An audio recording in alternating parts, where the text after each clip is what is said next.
Piyada vurma hadisələrinin təhlili onu deməyə əsas verir ki, piyadalar yollarda daha diqqətli və məsuliyyətli davranmalıdırlar.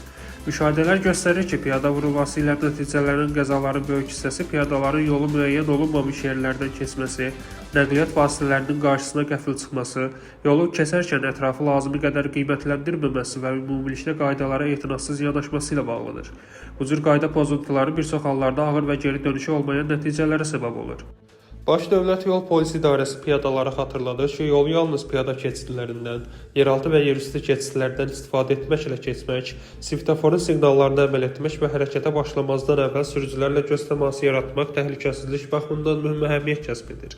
Yolu keçərkən mobil telefondan və qulaqçıqlardan istifadə diqqəti yayındırır və qəza ehtimalını artırır.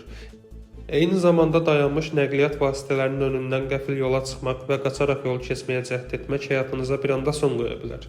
Çünki bu hal sürücülərin sizi vaxtında görməsini və manevr etməsini demək olar ki, mümkünsüz edir. Baş Dövlət Yol Polisi İdarəsi piyadaları bir daha qaydalara ciddi əməl etməyə, yolu keçərkən diqqətli və məsuliyyətli olmağa çağırır. Unutmayaq ki, təhlükəsiz davranış nümayiş etdirən hər bir piyada həm öz həyatını, həm də digər hərəkət iştirakçılarının təhlükəsizliyini qorumuş olur. Fikrət Qədimli, BTV.